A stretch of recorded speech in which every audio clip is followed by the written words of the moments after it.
আপনি বিপদে আছেন, নো টেনশন, কোনো টেনশনের দরকার নাই। আপনি রাত 12টার পরে শুধুমাত্র একটা আমল করেন।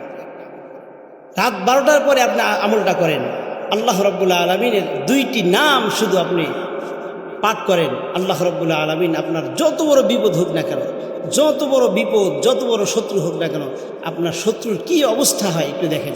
শুধু আল্লাহর নাম ধরে আপনি রাত 12টার পরে একটু আল্লাহকে ডাকেন, বিশ্বাস রেখে 100% বিশ্বাস রেখে আপনি আল্লাহকে ডাকেন, অবশ্যই আপনার ডাকে আল্লাহ তাআলা সাড়া দিবেন।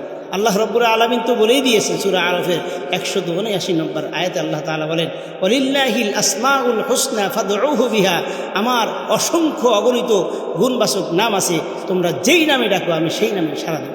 আমার ভাইয়েরা, আপনি রাত 12টার পরে এই আমলটা করেন, মাত্র 2টা নাম আল্লাহ তাআলার আপনি 100% ইয়াকিন নিয়ে আপনি আল্লাহকে ডাকেন, অবশ্যই আল্লাহ তাআলা সাড়া দেবেন। 2টি নাম হলো, এই 2টা নাম আপনি বলার আগে 3বার দুরূদ শরীফ পড়েন।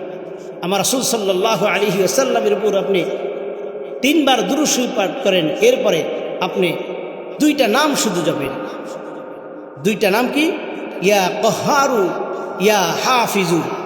এইভাবে আপনি 2টা নাম 21 বার, মাত্র 21 বার পাঠ করেন।